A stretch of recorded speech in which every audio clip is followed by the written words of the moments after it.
When I became a mom 7 months ago, so many things in my life changed. Well, that's obvious, right? You moms know what I'm talking about. And you women that are pregnant and are expecting a child, you have no idea how your world is going to be turned upside down in a great way, of course. I did, like I said in my previous video, so much research about everything I could, anything I could think of. And even though I did so much research, so many things came as a surprise. I mean, I took classes, I read books, I watched YouTube videos, and I thought I was ready.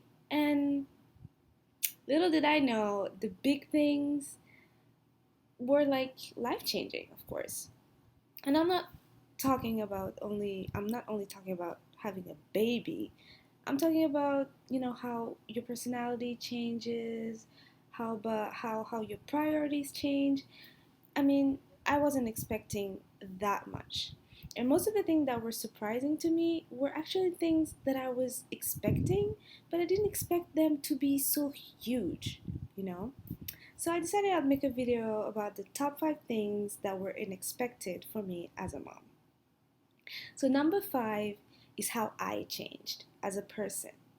Like, for example, I used to love shopping for clothes, shoes, kitchen stuff, like the stereotypical girl.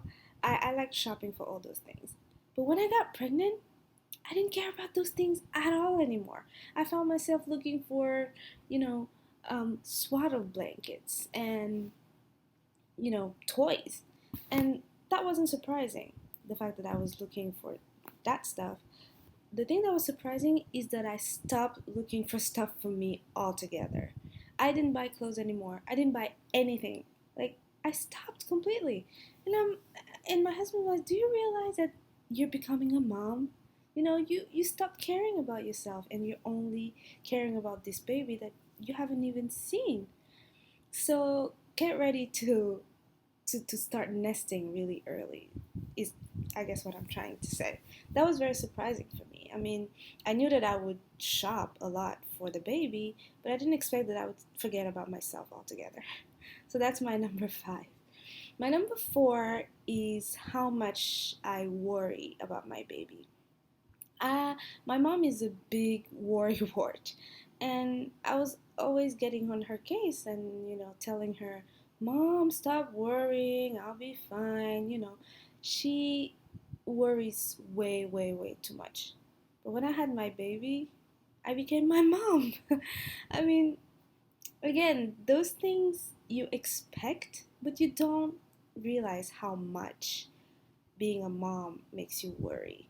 I mean, when my son was born, he was sleeping in a crib next to me in my room, but I would still get up every 5 minutes to check if he was still breathing. I was so worried about SIDS, and I was prepared. I mean, there's this list that they tell you the things that can bring down the chances of SIDS, like a pacifier, sleeping on the back, nothing on the crib, the temperature, the fan, everything. I did everything, but I was still worrying. So that's why I bought all these gadgets so that I would check his breathing. Like, the pads you put under the crib, or the snoozer, the video monitor, all those things I had, but I was still worrying all the time. And he's 7 months now, I still worry. I still wake up sometimes at 4 a.m. to check if he's still okay. And, it's easy to say don't worry that much, but I think it comes with the job. I mean, you don't have a choice. You're gonna worry all the time about your kid. And when I was pregnant, I read somewhere on the website, I think it was the bump. I was worrying, because sometimes he wasn't moving or I wasn't feeling him. And the website was saying things like, now that he's in your belly and safe and eating, try to enjoy, because when he's born, you're gonna start worrying all the time. And they were right. So that's my number 4. My number 3 is breastfeeding issues. So I come from Africa, and pretty much all the mothers breastfeed, you know. So I thought that it was in my genes, and breastfeeding would be easy, breezy, natural, and it is the most natural thing in the world. But it's something you learn, and you learn it with your son, I mean, or your daughter. You learn it with your child. And the beginning was very hard. I had the sore nipples, the heavy boobs, leaking, everything. It was very painful. Now he's a pro at it. I'm a pro at it. It just happens like that. But in the beginning, it was very tough, and I wasn't expecting that at all. I was cocky, and I thought that breastfeeding would be the easiest thing in the world, and it's not. It's not. There's a lot of research that should be done, and don't take it for granted. And when it works, if it works, it's the best thing in the world. If I'm proud of something as a mom, it's breastfeeding for as much as I've had. I mean, I'm still breastfeeding. He's 7 months. My goal is to go up to a year. And sometimes moms go to 2 years, and I encourage everybody to do it if they can. And I understand now that not everybody can breastfeed, but it's amazing. I mean, I love breastfeeding my son. It's the thing that only I can do, and I love that bonding with him. So that was my number three. My number two, again, you're gonna be like, duh, but I didn't expect it would be this bad, is the lack of sleep. Oh my God.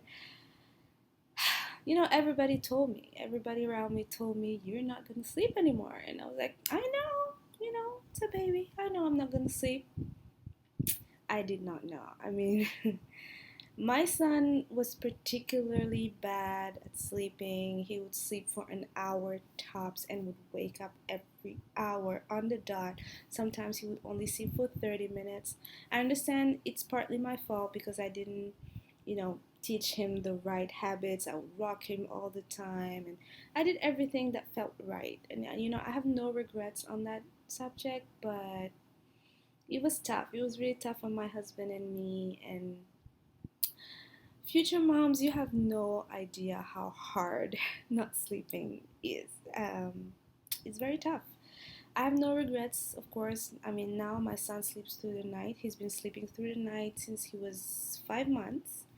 And when he started sleeping through the nights, it was like, oh, I couldn't believe it because I could not sleep for more than 3 hours when he was 5 months. So be prepared. I mean, it's tough and it's gonna happen. You're not gonna sleep anymore.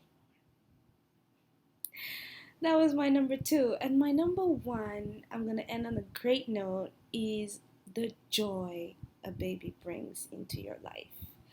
Again, I knew that I would be happy to have my child, obviously, but seeing my son every morning, every single minute of the day is just, I can't believe how lucky I am. I can't believe the joy and the happiness and the pride he has brought to my life. And again, you expect it, but you have to live it to see how great it is, honestly. Most of the things I talked about in this video are struggles because I was only expecting positive things. But as hopeful as I was, I couldn't have predicted how happy a baby makes you, and that's true. I mean, the you can't expect the love you're gonna have for the child. The child is gonna bring you. If you're ready for it, I encourage it. So I'm getting teary eyed. I mean, that's how great it is. So enjoy your babies, moms, and for future moms, it's not only hard, it's amazing. So enjoy your pregnancies, enjoy your babies, and have a great day. And thank you for watching this video. So those were my top 5 unexpected things as a mom. Thank you for watching. I hope you loved it. Thumbs up if you did, and don't be mean, okay?